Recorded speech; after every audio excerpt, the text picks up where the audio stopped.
Welcome, everybody, to MPW's annual Power Breakfast event. I am always just blown away by the support we get from the community to come to this event and hear a little bit about the stuff we have going on at MPW. I think you'll see it's been a very busy 2025, and it's set up to be another very busy 2026. This is our mission statement, and I truly believe that this drives what we do every day. We revised this a few years ago, and it really is fundamental to how we operate and how our employees approach what we do here at MPW. You've probably heard me talk about this if you've been to these events before. I think it's important to reinforce, as a nonprofit municipal utility, it brings a lot of benefits to this community, in my opinion, through my experience here at MPW. And it really kind of comes down to three key factors. Local control is so huge. Local leadership at the board level, at the staff level, we get to focus just on what's in the best interest of this community and our relatively small footprint here in Muscatine. And we focus on low rates, not profits. And we'll actually talk a little bit about this today, of how when we have a good month or a good year, that really just benefits you all as customers through lower rates going forward. And then neighbors serving neighbors. You probably heard me talk about this. I just think this is so important. We as staff here, we're serving our neighbors, our family members, our friends, and I think that makes a difference when it comes to the level of service that you get. And based on the feedback that I hear from customers, I think that rings true. Speaking of our board, and we have several of them here with us this morning, we continue to be extremely lucky to have a very talented, dedicated, committed group of board members. We even have some former board members in the house here today. We've, throughout MPW's history, have been extremely lucky to have such talented people, and this is no exception with the group we have here. And then, of course, our senior leadership team. Hopefully you've got to meet all of us at some point. If you haven't, please try to catch up after the event. You're going to hear from the experts here today. Before we get into those strat plan updates, I wanted to touch on just kind of a few higher level things. Some of these are MPW things in 25, some are more industry trend things, just to kind of tee up where we're headed. Big thing is rates, and electric rates in particular. So here's our results for 25. And you see from 23 to 24, we talked about this last year, we actually saw a decrease in our average retail rate. So this is all retail rates, industrial, commercial, residential, all retail revenue divided by retail volume. We actually saw a slight decrease in 24. And then we saw just what I think is a relatively modest 2.3% increase in 25. And that was with a base rate increase that went into effect in July of 6%. So how is that possible? Well, we have an energy adjustment clause that flows through to customers that takes into account fuel cost, wholesale energy market performance. And when we have a good year in the wholesale market, that can sometimes mean credits on your bill through the energy adjustment clause. And we actually saw several credits in the back half of the year that went back to customers. And so that's how we went from a higher base rate increase, but really a very modest effective rate increase. When you see what's going on in the electric industry throughout the country, I think these results are really, really positive. Next trend you're seeing in the industry is we, as an electric industry, are going through a period of massive capital investment. And this is true here in Muscatine in the coming years, but it's true throughout the country. You can't hardly open up a newsletter in the morning and not see a headline related to a utility that is ratcheting up their capital spend plans. For a lot of reasons, we're going through a transition of how we produce energy, and we're seeing significant load growth increases, the likes of which we haven't seen in decades in the electric industry. That's driving significant capital investment. And like I said, it's true here in Muscatine as well. We'll talk about that later. One of the other trends in the industry is you're seeing a delayed retirements of fossil-fired units on the system. For the same reasons that we talked about, there's a lot of concerns on reliability of the system. As we see that increase in load growth, we need the resources to back that up. And sometimes it's slow to get resources online. The cost to get new resources online is increasing. So folks are finding that, hey, if I've got a resource, maybe it's bought and paid for already, it's on the system, it's cheaper to keep that around to make sure the system remains stable. This chart here shows from EIA what the planned fossil unit retirements were in 2025, 12.3 gigawatts of capacity. And if you're tracking, that's about 10 times what it takes to operate a DeLorean time machine. 12.3 gigawatts were planned for retirement, only about 4.5 were retired, so about a third.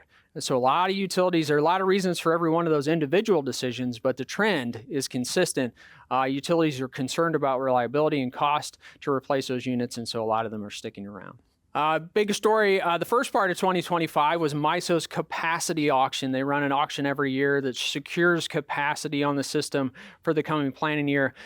This is a history since MISO started their auction. And what you see is a lot of really low prices generally, with these kind of occasional blips up and then right back down.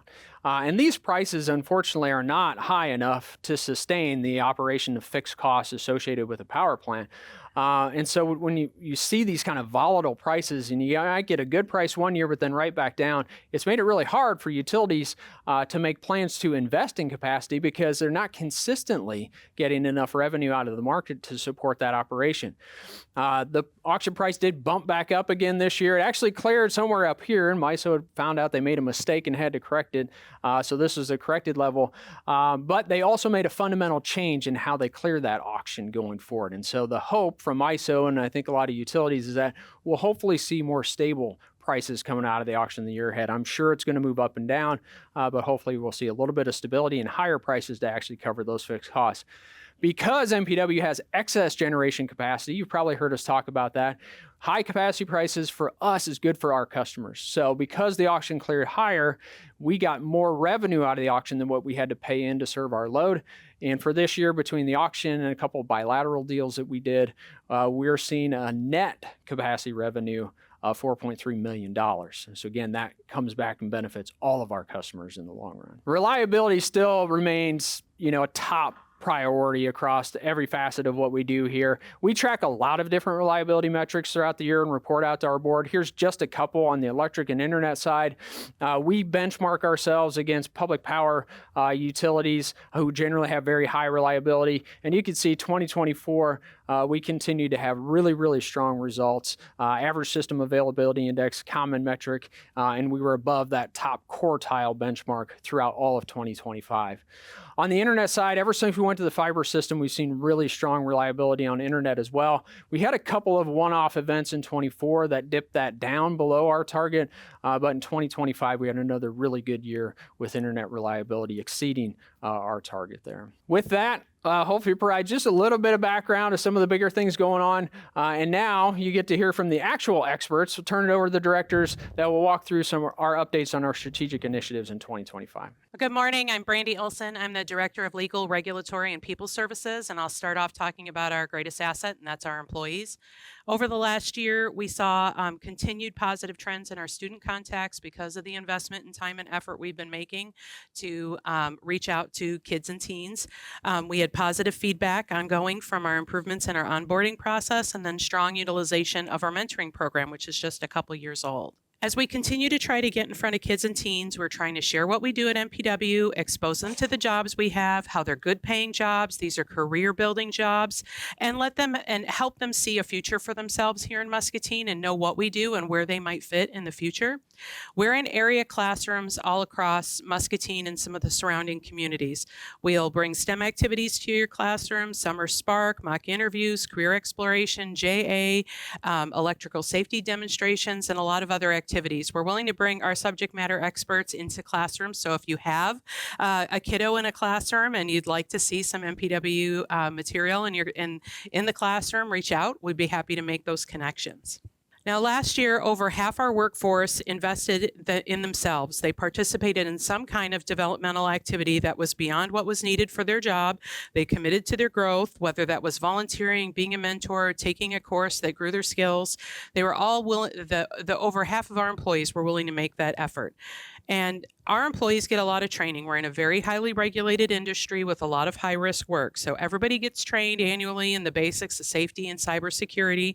Then there's the job-specific and the regulatory required training. And then there's all the training to ensure that the staff are competent persons, which OSHA says we need to make sure everybody is if they're doing that kind of work. So it's a lot of training, but it's a lot of preparation, and it also results in doing work safely and reliably. We do recognize that doing high-risk work requires a lot of preparation to do it well day in and day out. Our formal mentorship program, like I mentioned, is just a couple years in and really strong start. Out of our workforce, about 270 employees, we had 25 people involved, mentors and mentees. We brought in training for mentors and mentees so people could be more comfortable and really grow in those roles. And we're continuing to see lasting benefits from that. Our succession planning activities are mostly focused on maintaining business continuity. We want to minimize disruption for internal customers and external customers. We had 15 retirees last year. That's well over 200 years of experience that left. And so it's a big effort for every affected department. And we focus on standardized work, SOPs, training plans, and getting new folks ready so that as a customer, you don't see an interruption in service. With 26 new hires and 29 internal moves, promotions, and transfers, there's a lot of moving parts, and we do our best to try to minimize the disruptive impact of that. It's positive disruption when you have people moving up and growing in their careers, but it definitely requires some preparation. And for us, succession planning isn't just a once-a-year activity because we need to check the box and remember it's going to happen. It's really all year long. Good morning. I'm Erica Cox. I'm the Director of Customer and Technology Experience, and I get to talk about Strategy 2, which is one of my favorites, giving customers reasons to love MPW. We track that, and these are some charts that we show to the board by noting positive comments and completing long form and spot surveys with our customers. After our 2023 long form customer satisfaction survey, we read and acted upon customer comments, from fixing field conditions to outreach on spotty internet or TV concerns. We held customer focus groups and many other things in between. Like Brandy mentioned, we continue to invest in staff training and coaching to try and ensure a positive experience with every customer interaction. We were blown away with our 2025 results, with nearly the same amount of customers responding, 20%. A typical survey response rate is 5 to 8%. Our Net Promoter Score increased 41% to 54.5. Now, Net Promoter Score is a range from minus 100 to positive 100, and the 54.5 compares to the utility benchmark average of 12.3 and the telecom industry average of 8.9. So we did a little celebrating, but we didn't just file the report away. We again reviewed and acted on customer comments and considered how we might gain customer input in between surveys to keep that momentum going. And what we came up with is a spot survey. A 5-question anonymous survey is given out by our telecommunication techs, help desk, and customer service staff. The results tell us if customers think that we gave them a 5-star service experience, an ongoing NPS, and comments. We get and appreciate lots of positive comments from our customers about the service from our team. From the ComTech, who explained everything during an install, the help desk rep's patience working through a tech issue, and the customer service rep who answered all questions confidently and with a smile. Plus, any other feedback about MPW they'd like leadership to hear. The spot survey helps us keep a pulse on customer sentiment between our full-fledged customer satisfaction surveys. Now, I've shown the residential migration chart before, and it really shows how far we've advanced since we converted to fiber. Pre-fiber, 100 meg service was the highest offering that we could offer. And with our 2025 internet restructure, it's now our entry package. 5 gig service, the real 5G, is also available for residential customers. Business class customers have also benefited with free bandwidth increases and internet cost reductions. And the chart on the right, our enterprise customers, shows that they were also given free upgrades in 2025. Enterprise services offer the extreme in customization, as you can see by the sheer number of different packages that we offer. With 10 gig service as our current highest package today, we can continue to scale up our enterprise offerings to meet tomorrow's data demands on our 800 gig backbone network. Another really big announcement last year was price lock. We know budgets can be tight, so we're committing our internet pricing won't increase through 2028. It's our promise to the community to ensure that access to Muscatine's only fiber-delivered internet service won't take more out of your monthly budget. Now, having a good router is key to your internet service experience. And to get more MPW routers into customers' homes, we reduced the price of our Wi-Fi at home router service to $4 per month last May. Routers age out over time and degrade your Wi-Fi experience. So we're seeking all remaining ASUS routers in the field, the one with the 4 antenna. You can exchange it now for a GigaSpire router for free. The GigaSpire routers are Wi-Fi 6 and Wi-Fi 7 capable and offer some highly anticipated features via their Command IQ app. Want to limit access to certain sites? specific apps, or specific websites? Do that with content control. Want to make sure that your work from home Teams calls not interrupted by the family gamer? Do that with device priority settings. We'll be launching a campaign to highlight the new features with your Calix router and Command IQ app, adding even more value to our internet packages. And one of our favorite events are Customer Appreciation Days. And last year, over 600 customers came to see department and field demonstrations put on by our teams. We had college athletes, Ghostbusters, fairy tale princesses, making it a truly family-friendly event. We had a bus tour to our current and future generation sites. These large-scale events are the result of months of planning and cross-utility collaboration to make it all happen, and you won't want to miss our next event in the fall of 2028. So most of our employees live and work in the Muscatine area. They're active in the community, they're volunteers, and they look forward to volunteering together. Our Neighbors Helping Neighbors Employee Committee organizes volunteer opportunities for our staff. We also provide support to some of Muscatine's most look forward to events. So that's hydration station, flag raising, bucket truck rides, and other utility support. Now, participating in these events lets us, have customers introduced to the people who are keeping the lights on, the water flowing, the internet connected, because there's a face and there's a person behind every one of those services. Now, connecting with the community isn't just highlighting isn't just the truck at Jingle and Mingle, although that is the most photographed and maybe the most internet famous of our community activities. We do take the opportunity to improve processes and projects by encouraging our staff who are subject matter experts to get involved in community projects. For example, we have MPW staff working on the Habitat for Humanity projects, helping to improve energy efficiency and the ongoing utility bills for the new owners.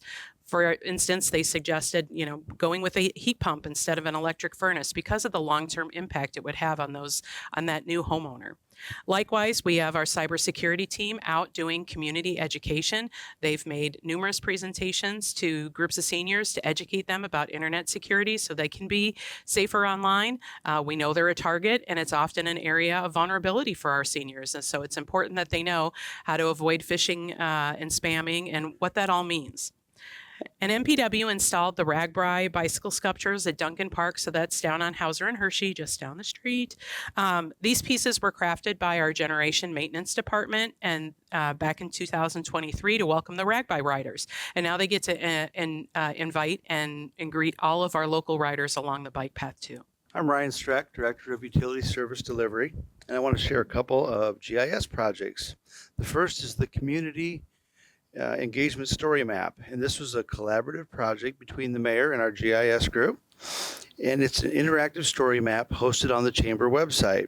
It showcases 24 monuments and featured attractions across Muscatine. Each location includes a brief story, photos, and built-in driving directions. Designed to be easy to use, it helps promote Muscatine as a destination by making local attractions more visible, accessible, and engaging. The next is the Muscabus real-time app, and I hope I'm not stealing the city's thunder. This is still being tested, but they're looking to roll it out to the public soon. It provides real-time bus arrival information for riders. It will be available on city websites and with a mobile-friendly view. This will improve rider confidence and use of the system, and it's also expected to reduce calls to the transit authority with questions, which will free up some staff time. On strategy 3, we're going to change our focus to operational excellence. Our average service availability numbers, like Gage mentioned, were great for 2025. We ended up at 99.99%. And I'll talk more about those numbers. But I have to give a big thank you to our crews, because we can invest all kinds of capital in our system, but without having the people to go out at all times of the day and night in all kinds of horrible weather, we're not going to be able to keep the lights on, and we have the right staff just for that job. So what we're looking at for 2025 is, on average, 1 in 6 customers experienced an outage, and that outage only lasted 67 minutes. So you might assume that we've invested all that grant money we were awarded in 2024, but that was put on hold, and we haven't even started on those resiliency projects yet, but we'll be putting that money to good use in 2026. So here's a look at how our reliability stacks up against other power providers. And the map on the top right shows that region 3 that we're a part of when we talk about the top quartile. So major contributors to these numbers are being a municipal utility where we invest back into Muscatine because that's our only priority, as well as neighbors serving neighbors, which accounts for those fast response times. I have several electric utility projects to update you on. Substation 69,000 volt breakers run about $80,000 each to replace. And the Tech Services Group got 4 of those replaced last year, and those are critical to system protection. We have an existing substation communication system that's now 20 years old. We were able to get that replaced, and it's being commissioned right now, and that was an investment of $580,000. And another interesting upgrade is that picture on the right. We used to do an annual infrared inspection once a year at all of our sites. Now we have a real-time infrared view of those subs at a fraction of the cost. So we can spot those furry intruders, and we can pick up on hot spots early so we can do preventative maintenance before we have problems. The Lombard Street underground conversion was completed, and this is an area by the bridge which has a lot of older trees which invite squirrels, and both those things cause electrical outages. Now that area is fed from the Pine Street substation. So with that investment, all of our customers in the downtown area, commercial, industrial, will all see added benefits to reliability. This year, we replaced the original 1970 vintage cable feeding our utility offices right here. In typical fashion, the crew came up with an idea to add a second cable and tie it to a different substation circuit. That way we have redundancy to add to the reliability. We have a tiered system that we base our cable life on, and you can see tier 1 here at about 2%. Those are the cables that we predict will fail in the next 10 years. So over the next 10 years, we'll be replacing 45 segments, about 2%. But the great story is, if you look at tier 7, over 80% of our cables are anticipated to have 35 years of life left in them. The building emergency generator was also not being supported by the manufacturer anymore because it had reached 50 years old. So we got that replaced because if we don't have lights on, it's really hard to keep yours on. MPW has committed to a full AMI system over the next 7 years, and we're off to a great start. The big win here is that with every AMI meter we install, it helps bring in information from other radio read meters we used to have to drive around to get. Now that all just comes right into our system. This saves time and increases accuracy because it takes out human error. It's all automated. Also, with the AMI meters, we can read those real time. We can disconnect and reconnect them real time. So last year, we saved almost $13,500 in labor and equipment by being able to pull that information without leaving the office. Customers can also benefit because they can see their information in real time. And we've also been able to head off some high bill complaints and some transformer overloads before we got to the end of the month and saw the meter reads. Now onto the water side. We completed our well 27 redrill, and this was a first attempt at one of these. Normally we just moved to our new well site, but the only problem here was a problem with the screen, and we thought, let's redrill it. We can reuse the piping, reuse the electrical, and we saved about $250,000 by doing that. And we had success because on testing, the well produced over 1,500 gallons a minute, which is our target for a new well. On the bottom right, you see a large tank behind a Walmart, and that is a 2.25 million gallon tank that supports the East Hill area should there be a large main break. Well, during the refurbishment, we had that large main break on Lake Park Boulevard. That's how luck is sometimes. But thanks to a couple fast-acting water operators, we were able to get that valved out and prevented a boil order. And that would have, of course, been catastrophic for businesses on the East Hill area. And that's not just by chance. Again, that's neighbors serving neighbors. They all live close by. And we make an investment of about $150,000 a year in replacing those large valves, so they're ready when we need them. This year, the work of the water crew also was a new water main on Roscoe and Scott Street. Internet reliability rebounded nicely in 25, exceeding our 99.9% goal with 99.99% reliability, which is about 53 minutes in unplanned outages throughout the year. The communications team performed 45 maintenance windows, cleaning fiber, performing successful equipment upgrades and changeouts, completed overnight while most folks are sleeping, and our squirrel chew prone fiber areas, we work those in as projects and we place those underground to minimize that from occurring in the future. Because we pride ourselves on being ready and resilient, MPW staff participate in a lot of training and drills. Last fall, we participated in the nationwide GridX exercise. It's a biannual 2-day event that simulates real-world scenarios that could disrupt essential services beyond just one town. It helps utilities strengthen resilience and protect communities. Utilities get to choose how much they want to participate, and this year we went all in. This room was filled with staff from nearly every department, and also Chief Hartman was able to join us, which was very helpful. The Reliability Standards Compliance Group, including the cybersecurity staff, led us through a series of unlikely but extremely impactful events designed to test our systems, processes, and people. It included an operational cyber attack, major physical attack, insider threat, a deep fake from our general manager, complications like social media disinformation campaigns, protests, fires. It all led to the reality of the event. There were a lot of people saying, I don't know if I can handle this next turn. What's going to happen? But what it did was help us prepare. The exercise reinforced the importance of preparation, the value of the use of incident command, and gave us some lessons to take away and things to do to improve moving forward. And that's, reflective of our commitment to continuous improvement. Hello, everyone. My name is Greg Slonka, and I'm the Director of Power Production and Supply, but I also cover environmental regulatory compliance as well as sustainability. And my first update is on our sustainability program. Our strategic plan outlines embracing sustainability as a core value, and for MPW, it starts with building beyond that historical definition of sustainable activities, including beneficial reuse, recycling, energy efficiency, and similar initiatives. Here we show a sampling of some of the data that we track our efforts, and data is really a focus for the sustainability team as we come into 2026. Our sustainability team has been very mindful as it relates to cross-utility collaboration, and we have recently developed a draft environmental sustainability program framework through several workshop sessions aimed at data collection and increasing internal and external engagement, as well as developing team processes so that the work that we do today can continue growing in the years ahead.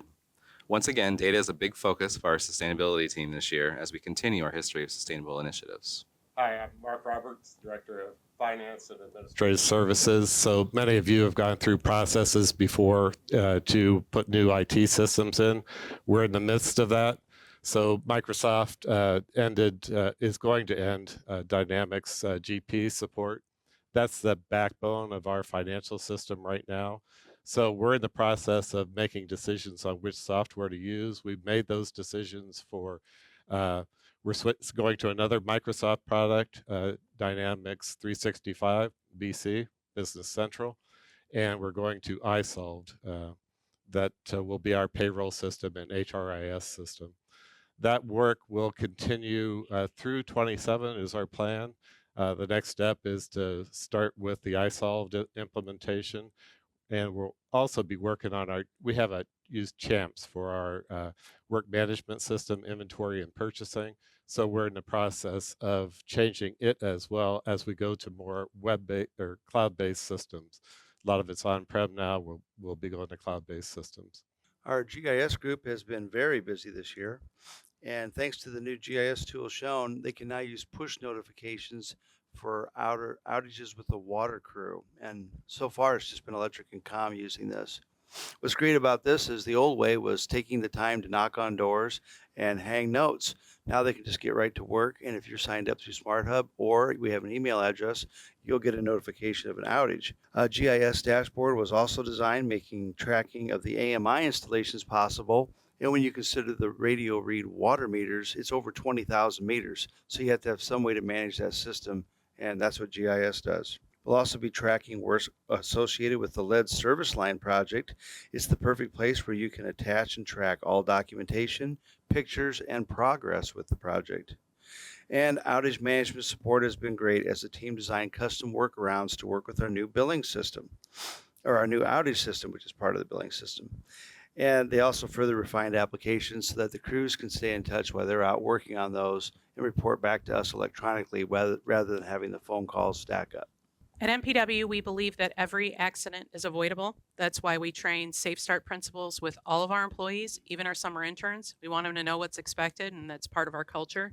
We recognize that many of our staff deal with dangerous conditions as part of their work. They're out in the field working with pressurized lines, high voltage, temperatures, but it's part of all of our jobs to keep each other safe. Last year, we worked the highest number of hours we have in the last 5 with only 4 OSHA recordables, and all were minor, and there was no lost time. For those of you who work in any kind of heavy industry, you know that that's pretty outstanding statistics. So in recent years, we've received a long list of recognitions from our industry peers for our safety program, but these are the lagging indicators. Those are the accolades that come after. The work is what comes before. What really makes the difference is proper planning of the work, safe execution of work on a day-to-day basis, and looking out for each other. Our safety barometer survey showed exceptionally high engagement and safety amongst our staff at all levels, and that's a credit to employees throughout the utility who believe in taking care of each other and working safely every day. And working safely helps reliability, keeps it high, and keeps costs low. I wanted to close out Objective 3 with a few pictures on generation maintenance activity over the past year. I've been calling this slide my land, air, and sea slide, and it's a reminder of all the challenges that our generation team sees each and every day. From the circulating water pump over there on the left at Unit 9, to the flooding of our coal pile this past summer, to the unique challenge of painting Unit 7 stack. In the bottom right, I show the pad for the EcoGen 10 construction house, and I'm very proud to note that we poured a permanent foundation, and we look forward to setting that building up later this year. As the team moves into 2026, I thought it would be a fun way to show our planned major maintenance activity for the year. We have a turbine generator overhaul planned this fall, the first since 2018, and here's a couple of screenshots from the time-lapse teardown video that we recorded for that work. During a turbine major like this, the entire machine is exposed, and all of the rows of turbine blades are brought out, and every step follows a tight sequence to bring it back into peak performance. I also get to talk about powering the future today, and I'm pleased to give some big updates about all of these major projects for MPW. Powering the future for MPW is a strategy that really focuses on a balanced approach of reliability, affordability, flexibility, and sustainability, often referred to as our RAFS model. And that graph showing our projected fuel mix to 2030 definitely demonstrates that in action. For those who may have joined us for our customer forum this past October, we took a deep dive into the power supply study and where MPW fits into the market, which really demonstrated the value of Unit 9 and having local generation here in Muscatine. So Unit 9 remains a big part of our future, but the roadmap here shows how we are getting there, whether it's 13 megawatts of wind that continues to operate at South Fork Wind Farm, or some big things coming up for our utility right here in Muscatine. And I'll start with EcoGen 10. It's been a tremendous amount of work over the past year getting all of these pieces together while also holding schedule, and I can't stress enough what an amazing team effort. As I spoke about last year, we received the generating certificate for EcoGen 10 in late 2024. That authorized the construction process, but did require continuous requirements of updates until construction is complete. Next, we completed the permit process over 2025, and we finally received the air permit process from the IDNR in December. So hats off to the environmental team. And more recently, we received the fuel permit in the January of 2026. And this was another major milestone, and particularly important one as it connected to our financing activities for the project. While all of that was going on, we successfully completed site grading this past year as well, and we've got a beautiful drone shot from our marketing team up on the slide to show that work in action. We put this slide together to cover the what of EcoGen 10. So what is EcoGen 10? Unit 10 will be a natural gas-fired combined heat and power generating facility, also called a CHIP unit. The schematic in the lower left represents both electricity and thermal energy, which will be processed steam from the heat recovery steam generator, also known as a HRSG. For the technically minded folks here, our Solar Titan 350 combustion turbine has a 35 megawatt ISO rating, but we anticipate running up to 43 or maybe 44 megawatts of output in the coldest ambient temperatures of the winter. We've also been performing value engineering techniques with our HRSG vendor to smooth out the flow of steam, as well as the inlet fuel requirements, which will be a major win once the unit is in operation. The infographic on the right there relates to the natural operating mode of the unit in terms of both producing electricity as well as process steam when in utilization of the main stack, but the unit will also be able to run in simple cycle mode if needed for reliability with MISO, and we are including a bypass stack in the design to do so. Here's a look at the updated project schedule. With financing for the unit fully approved, we've given full notice to proceed to all of our equipment vendors, so I'm very happy to announce today that EcoGen 10 is a full go for us here at MPW. We're still on track and still on schedule for the third quarter of 2027. That image in the upper right represents a feel for the heat recovery steam generator that we ordered from Rentec, who helped us with all those extra engineering efforts. All right, and now it's time to move over into Solar One, and I have a very exciting update for the group today. The biggest news is that MPW has been negotiating towards a purchase of the project and towards owning it and operating it ourselves. And that led to a signing of the purchase agreement for the project company actually earlier this week. So that brings the project under MPW control, and we can deliver the facility at the lowest possible price point to our customers. The design shown on screen is actually an update from that purchase agreement showing the latest panel layout and collector substation location. That's on our Grandview well field. In parallel to buying the project, MPW has taken some big procurement steps this past quarter, including the order of the step-up transformer, which was a 26.4 MVA unit from JCL Energy in October. We also made commitments to solar module vendors that will both help with the start of off-site construction and safe harboring those tax incentives for the project now that we're going to own and operate it. So yes, MPW does plan to self-build, own and operate, and we are driving towards a late 27 or potentially a January 2028 in-service date for Solar One. For those who do well with visual timeline updates like I do, I thought I'd present this feel for Solar One. And as many will recall, the original application was filed to MISO in July of 2021. So we're getting close to the 5-year mark for the study. It's been a challenge for MPW to keep this project in development as we await this MISO study and interconnection process. But there's been a lot more activity these past 12 months, including the release of the Phase 2 from MISO in July of 2025, and they are imminently close to releasing Phase 3 and completing the cycle. So we look forward to getting our GA from MISO sometime this summer. That brings us over to Solar 2, and I'm excited to announce that MPW might have a project here. So it's been a very challenging development, very, very challenging, including complex discussions with MISO on logistics and interconnection, third-party electrical studies, site diligence work, financial modeling, changes to tax incentives, and just the timing of all these different elements as they interplay. And while there are plenty of challenges yet to overcome, we've put the pieces into place to select a design engineer over the coming months on a project that looks very similar to Solar One in terms of sizing and interconnection. And this very well may be another 24 megawatt facility that interconnects at our Grandview well field and Grandview substation. Next steps for MPW include procurement to establish the start of construction date here in 2026, and moving forward with an engineer of record to get the schematic design phase that will allow us to get to permitting, interconnection, and advanced cost estimation. Ultimately, MPW hopes to interconnect the solar project at Grandview and to reuse interconnection service from Unit 8, as well as sharing that interconnection with EcoGen 10. Switching gears, I wanted to cover our environmental compliance program and our environmental compliance focus across generation in 2025. This was all guided by the NPDES generation site permit, which became effective for us on the 1st of September. You can tell this is an environmental slide because of all the acronyms, but the main focus here is on the 2020 and 2024 ELG rules, which all cover industrial wastewater. One thing I really like is that many of these projects aimed at the site permit have folks contributing to the mission from all areas, including maintenance, operations, lab, engineering. It really is a truly team effort. And our major win for the year was meeting the bottom ash requirements for Unit 9 for the 2020 rule by the end of 2025. The pictures on screen show the new chemical injection skid, as well as its controls, and an example of mechanical seal that we've been adopting over the past year to reduce inlet water volumes. Lastly, the MPW team updated the CO2 emissions reductions chart to reflect more or less the state of the energy industry and the market and where MPW fits into that. We have a great story to tell with actual emission reductions, and Gage announced something like that at the Muscatine Community Summit that we've met our 65% reduction goal by 2030. Actual emission reductions will depend on how much Unit 9 is actually running, and as we show here, that answer exists on a range of potential market and operational realities, as well as future environmental regulatory actions. As Muscatine grows, so does MPW.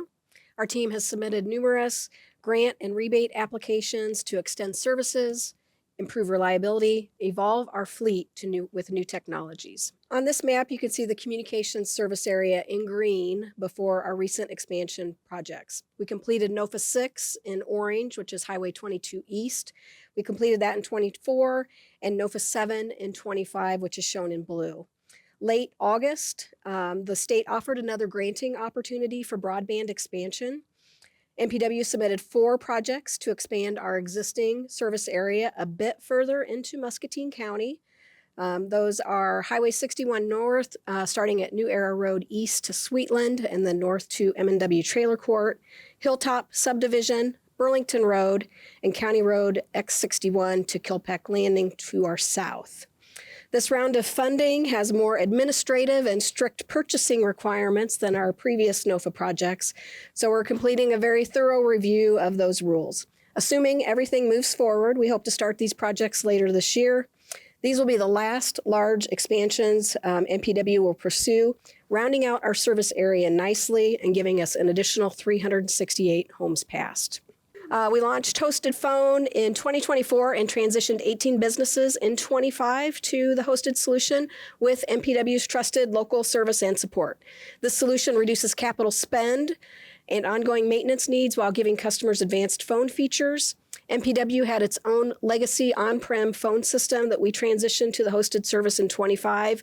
We successfully turned up 2 locations, this building and our power plant, and blended standard user phone lines with call center functionality for our customer service and help desk teams. This product is off to a very successful start, and we'd love to share with you more about it. After years of support from Scott Holmes and Warren Schwanke, both are transitioning to a well-deserved retirement. Jake and Megan are our new account representatives. Jake's here with us today. Jake's been a go-to guy for us in our communications team for years, and Scott's working with him to ensure a seamless transition to the role.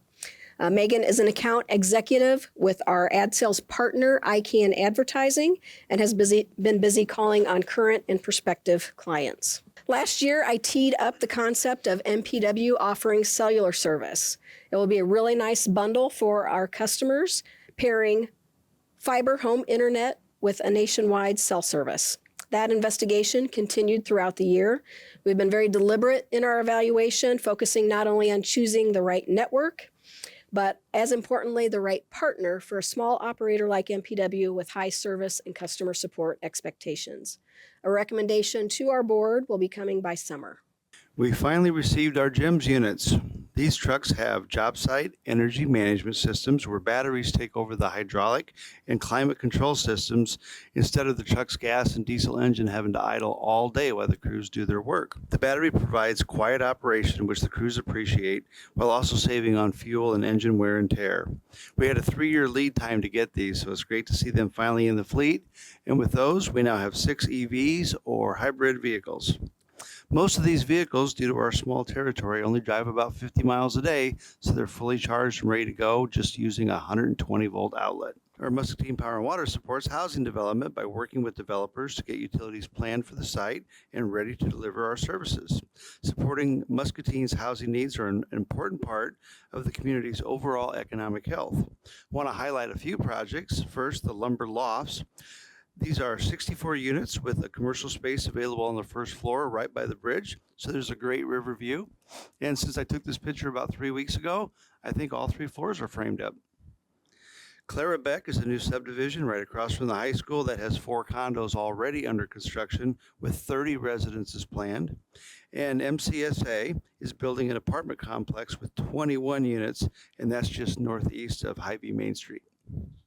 Well, 2025 results were very strong. We started out with a budget for the year of 3.6 million, and we ended up with actual results of 13.9 million. So a lot of words on this slide, but it helps to explain a little bit where we are. And then I've got a picture on the next page that will help explain it further. So we had PFAS settlements in 2025 that we booked as net revenue. About 5 million of that 8.4 million was cash, and about 800,000 of the 8.4 million was for the electric utility. But that was a result of a class action lawsuit that we're getting funds from 3M as a result of that class action. And it's one of the advantages of sending a lot of water to our customers. So, but the next piece that Gage talked a little bit was our capacity. So that was favorable, still 2.2 million, even with loss of load expectation error by MISO. So good result there. We had higher natural gas prices in 2025. That meant higher energy prices for our wholesale sales into MISO. What we bought was also higher, but the net effect of that was 6.9 million to the positive. And then we got NOFA grant money, as you can see there. All that helped to build our cash, plus some reduced coal inventory by $13.7 million. And we implemented rate increases for electric, water, and for video. So all those things helped us. And then on the next slide, you can see that in a picture. And I know that shows the 3.6 million on the left, our budget, growing to the 13.9 million. And I don't have to set waterfall charts up for you guys because I'm sure you do that every month. You say, how much cash did I start the month out with? How much did I end? What was positive? What was negative? That's all this chart is. So you see the big green column there of 18.7 million for wholesale revenues, and that's offset by wholesale purchases, but that's still a large net benefit of about $9 million to the utility. And then we use more coal in 2025 that was an expense, but so the net margins are still high. And then you can see the PFAS money on the right, the revenues we booked, and some NOFA funds that got us all the way up to that 13.9 million. Those are the biggest changes.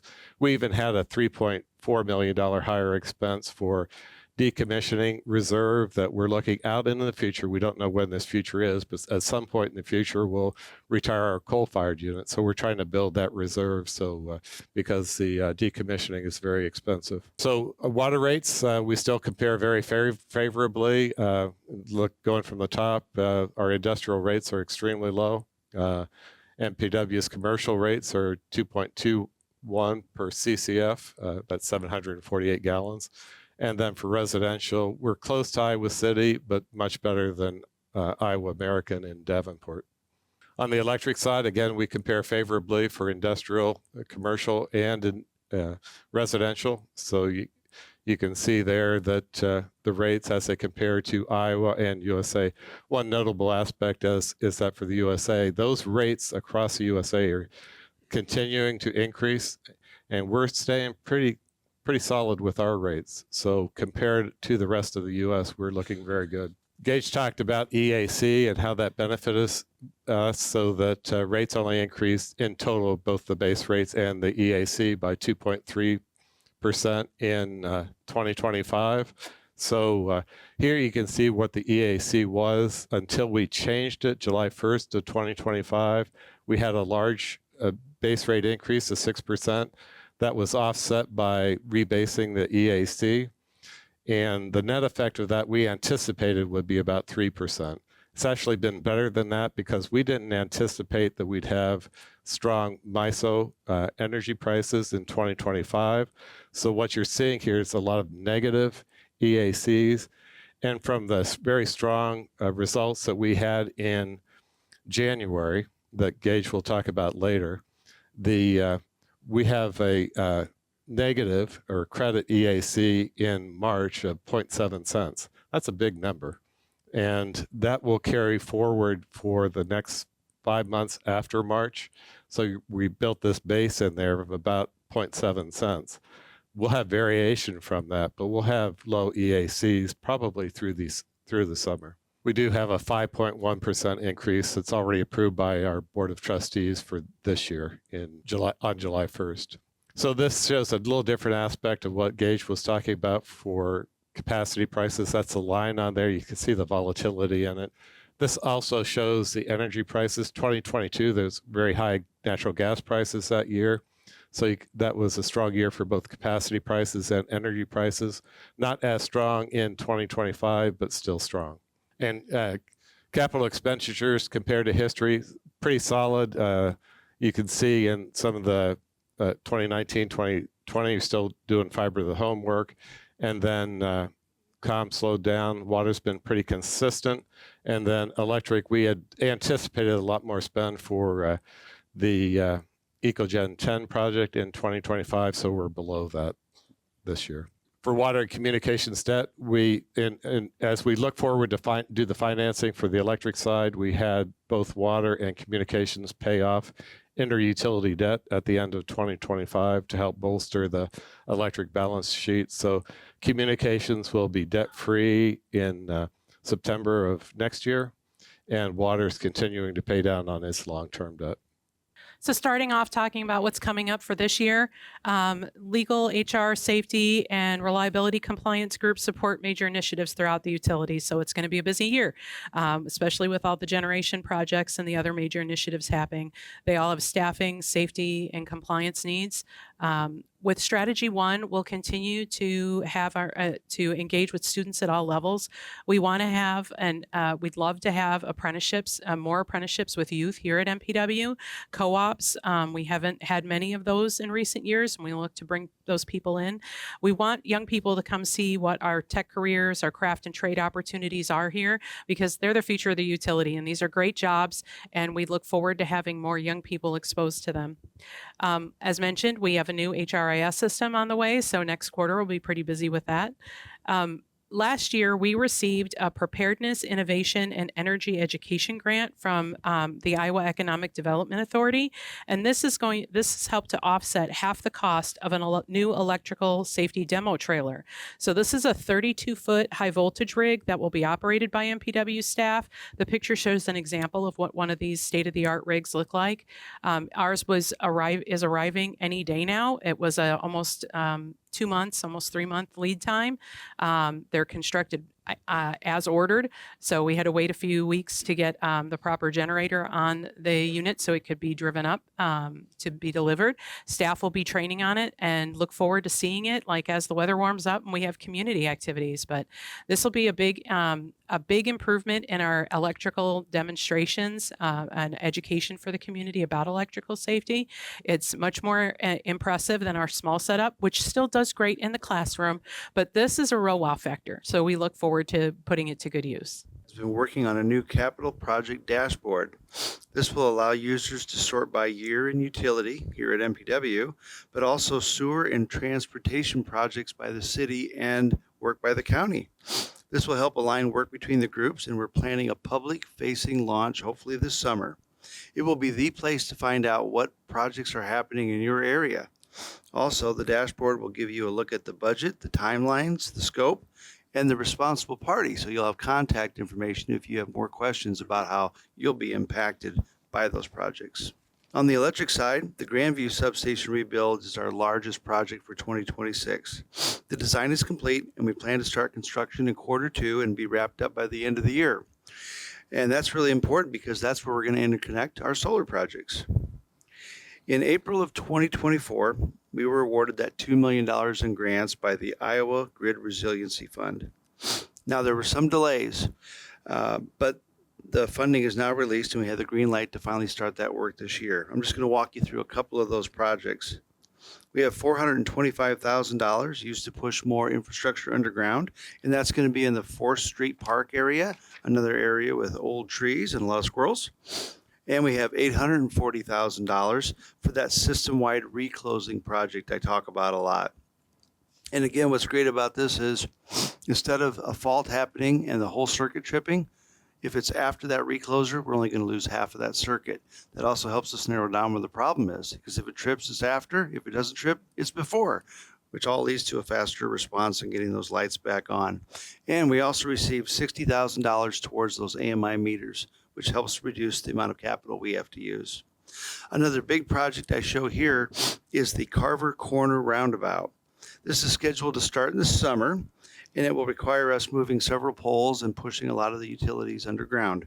But it won't be too hard on the commute because they are planning a bypass on the river side of that roundabout, which will still allow traffic through. But more to come on that by the city folks. And on the water utility, another roundabout. This one will be at Fulham. And again, we're going to take advantage of the opportunity when the streets tore up. We can get in there, replace our infrastructure at a much lower cost and less inconvenience, because we definitely don't want to come back in and tear this up a couple years down the road. Evaluation of the PFAS rule compliance is ongoing, and our consultant is finalizing the compliance plans. Then we'll move into budgeting and estimating costs as well as pilot testing. The lead service line project touches several areas of the utility. We're seeing a high take rate so far on the first phase, which will be 160 customers.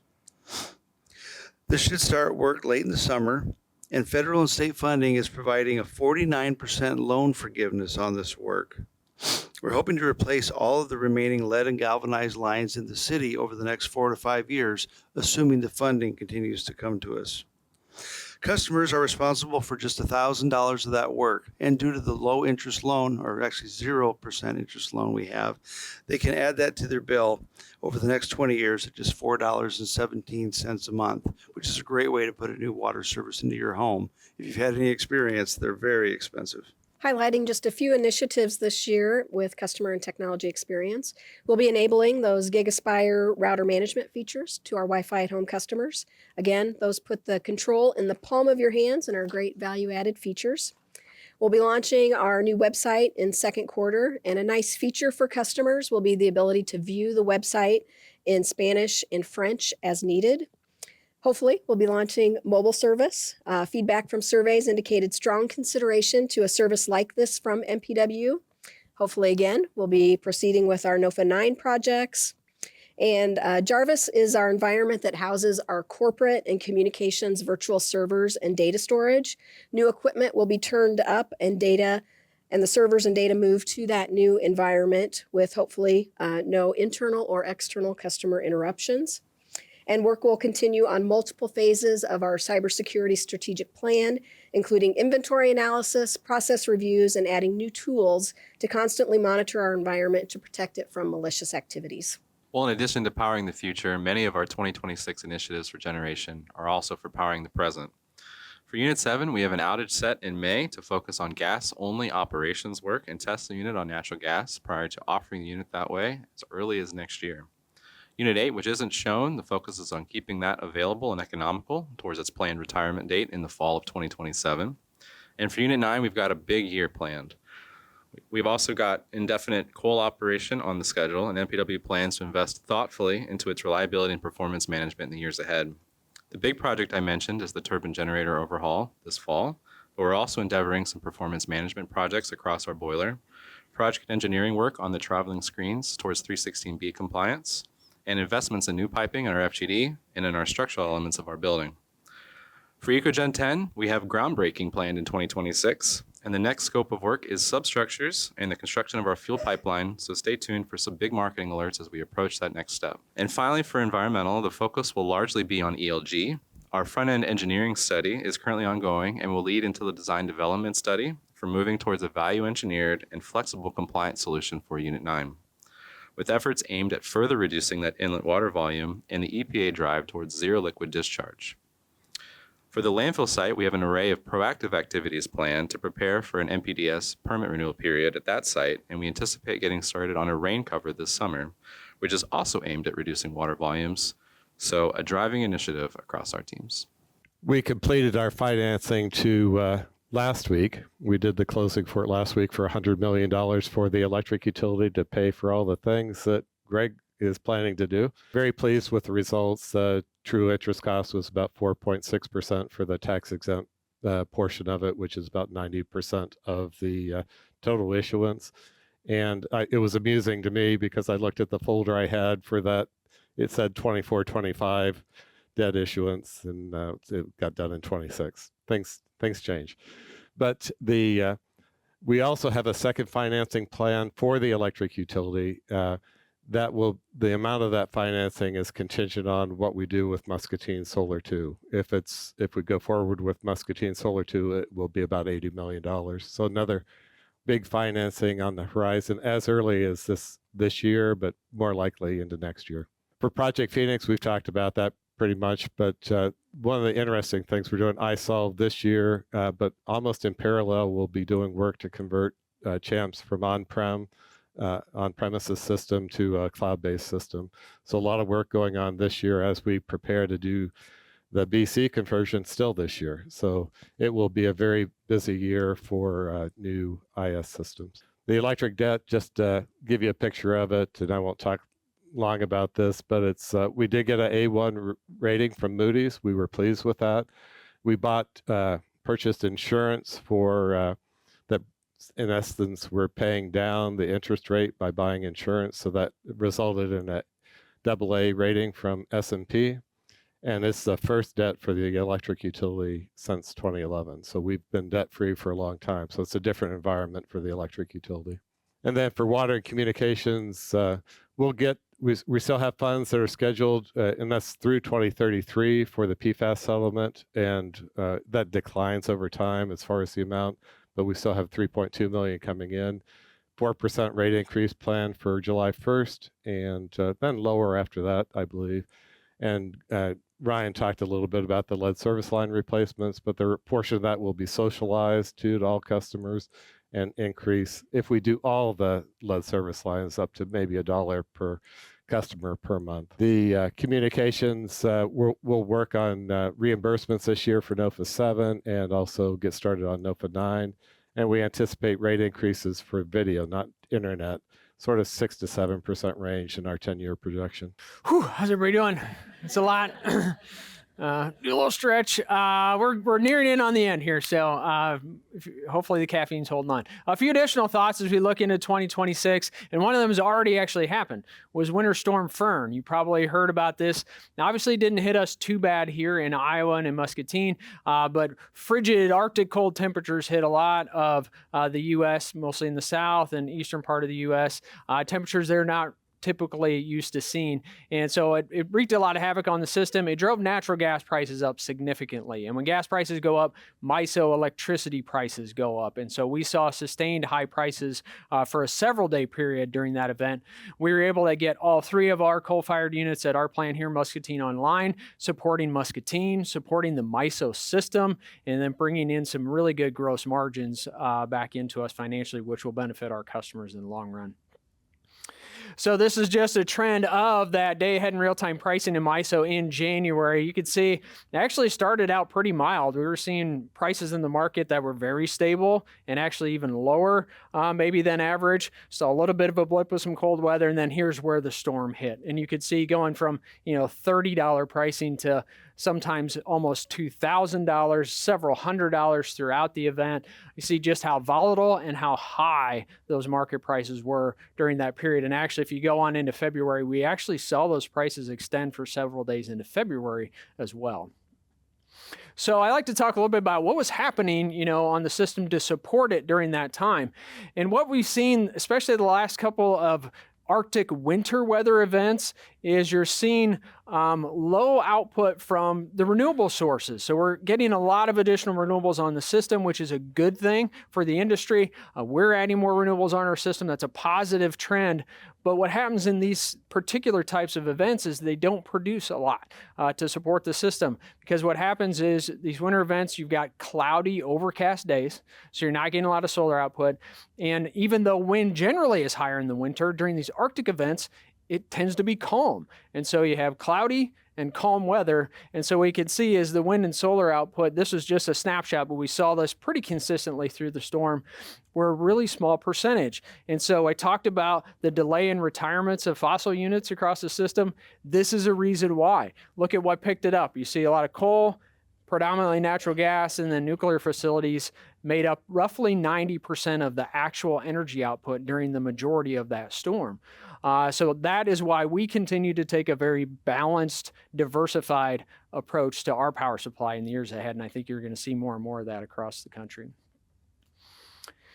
So Mark touched on this a little bit. What did that mean in terms of us financially? The real winners of all this, of course, is our customers. As a nonprofit utility, any of the benefit we see from this event, it flows back to customers.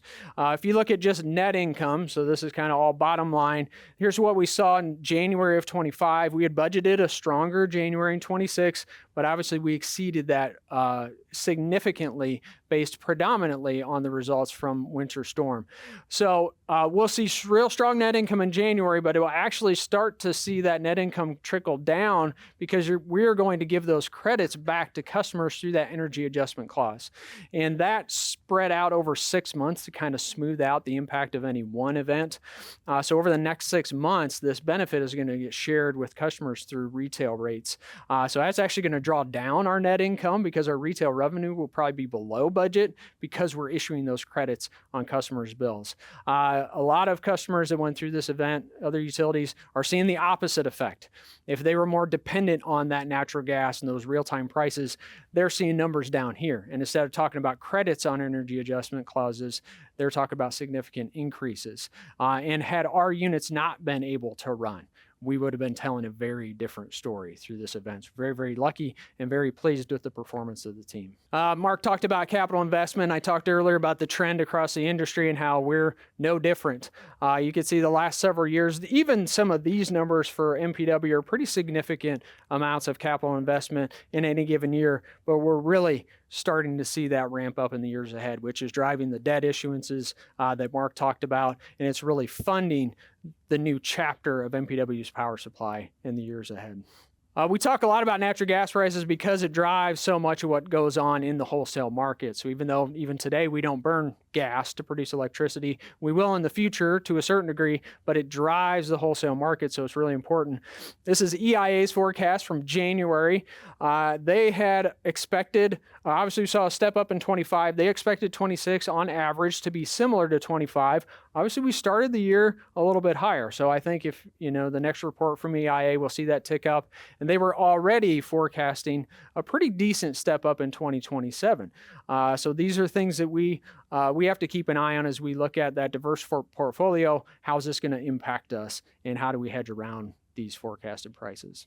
And the other thing is really just we continue to stand ready to support Muscatine and its continued development. If you've been to other community events in town last few years, we've talked a lot about this Muscatine momentum.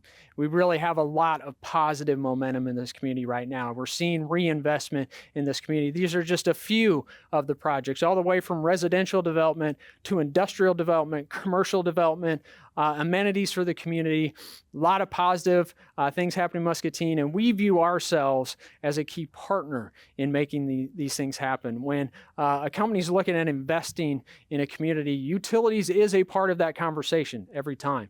And even though it's behind the scenes, we take that role very seriously, and we take a lot of pride in our ability to support the growth and investments that happen here in Muscatine. And so we'll continue to stand ready to do that. On your solar field, what is the life of those panels in a solar field, and what's the decommission process? No, I think part of the reason they can't answer it is because we're not seeing the end of life on a lot of this technology is newer. These projects are newer. What we generally are seeing are long warranties from the equipment manufacturers. A lot of times it's in the 35 to 40 year range for the warranties on the modules themselves.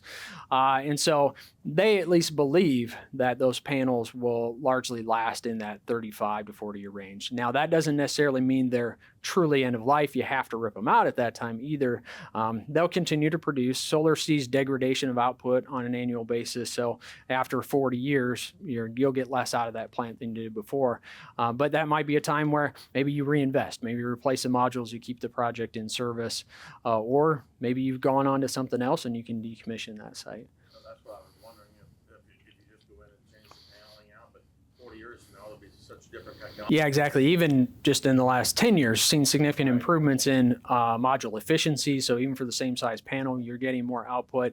Bifacial panels, which I think are planned for Solar One, so you're actually getting, predominantly you're getting most of the energy output from the top part of the panel from the sun, but they actually can collect energy from the back. So especially in the winter here in Iowa, snow on the ground, you get a lot of reflection back to the backside of the panel. You can get a little bit of energy from that too. So probably, and this is true with wind farms as well, the output per module continues to increase. And so you look 40 years from now, even if you're just replacing modules, you're probably going to get a lot more output if you do that. You had proposed the gas unit to be at approximately 50% capacity of what like number 9 was, with the ability to expand.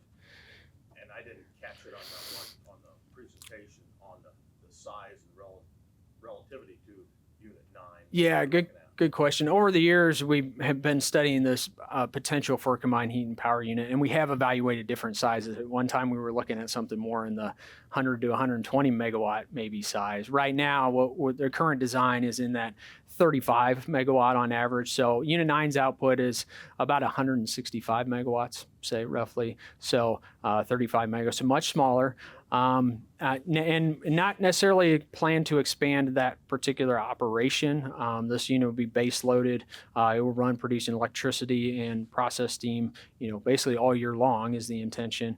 But what we have been thoughtful about is we've built the site is thinking about, well, what if we were to add maybe a simple cycle combustion turbine next to that down the road, or a second combustion turbine down the road. How we laid out the site, we try to be thoughtful about that, where the natural gas pipeline's coming in, that if we were to do that down the road, we could more easily do that. And I was wondering where you do pick up your pipeline at, how much piping you guys will have to put in to feed it. Yep, and we tried to be thoughtful about that as well as we worked with Kinder Morgan on the interconnection and sizing of that underground line. We talked about having to go through the regulatory approval process for that pipeline, even though it's a third of a mile. It's on our property. It didn't impact anybody else. We still had to go through that regulatory process. So we were trying to be thoughtful. Hey, what if Unit 9 converts to gas? With greenhouse gas rules and other regulatory pressures, that's something we continue to evaluate rather than just retire. Would it make sense at some point to convert it to gas? Or maybe we would add a simple cycle turbine next to EcoGen 10. And so we upsized some of that infrastructure and how we're doing the interconnection station with the pipeline. How we're laying that out is to make it more easy to expand if we need to in the future. I'll let somebody else ask now. Yeah, go ahead. Yeah. We've heard a lot, needless to say, in Yeah. Iowa about, all the problems, potential problems and stuff. And I also know that there is a nitrate level and things like that. Right. I did not see where there's any clarity that was about where we're at with it and where do we get our source of water? 'Cause I went by in Des Moines and there was this thing right by the river goes, we get your water. Yeah. Right here from this river. Yeah. And it was kind of almost like, whoa. Yeah. When I saw it. Yeah. Yeah, it's a really I great just question, wonder Karen. what we're doing with And water. probably part of the reason we're not talking too much about it is maybe it's a little bit less interesting story than what you're seeing in Des Moines. We are in an entirely different system. We draw from the Muscatine Island Aquifer, which is a relatively small aquifer compared to the Jordan Aquifer that a lot of communities in Iowa draw from. In the Des Moines area, they get it kind of from multiple sources, but some of the sources are from river sources. And so obviously the issue is nitrate runoff from agriculture activity, increased nitrate levels in the rivers, which then increase nitrate levels in their drinking water. And so they're faced with potentially significant investments in treatment. And so they're trying to look at ways, how can we reduce the nitrate runoff so that we don't have to add as much treatment? Thankfully, we're not in that situation because we're not actually drawn from a river source. We are drawn from an aquifer. Now, that said, nitrate levels, can trend up in aquifers as well. And I think over time, we have seen some of that as well. And that is something we continue to monitor and evaluate. We're under any sort of regulatory nitrate limits at this time, but that's something we're continuing to monitor and plan for, that if levels continue to trend up, we'll need to be proactive in our approach to make sure that we stay under those levels. But we are really lucky. We have several deep wells. We have very high quality water coming out of those deep wells. We have very little treatment that's required for our water to deliver it to customers. So right now, I'd say not a concern, but something certainly we'll continue to monitor. Continuing to try to work through our plan. Yeah. Is there, do you know when that will be finished? Yeah. With customers? How's that working? Yeah, Ryan, I don't know if you have anything specific. I would just say our focus for initial AMI installation has been industrial customers because that's where a lot of the meters are in a really tight area. And we've heard from the customers that they have been actually reading their own meters because they want to attribute electrical use at different transformers to different processes. So it is our primary focus to get those AMI meters installed there. It's a great test ground for us as well. But I can check with Pete McCleary, who's running that project, and find out exactly where you are. But we should be able to get back with you, Alan, Yeah. and get you some good information right away. I'd say the same thing. Let's circle back with you because we are trying to make sure that, especially the industrial customers, complex sites, multiple meters, our goal is that they have access to that data so that they can use that for their production and analysis. So, well, then we'll call it a wrap. Thank you again so much for your time. Thank you for your support. As Erica noted, our Net Promoter Score from our last customer survey, we're really proud of that. We have a really good reputation across the community in general, and a lot of that comes from that neighbors serving neighbors philosophy that we take. I hope you pick up on just how much passion we as a leadership team have for this community and for this utility and what we do. We are pleased and proud to serve the Muscatine community and just, again, blown away by your support being here today. So thank you so much for your time. Enjoy.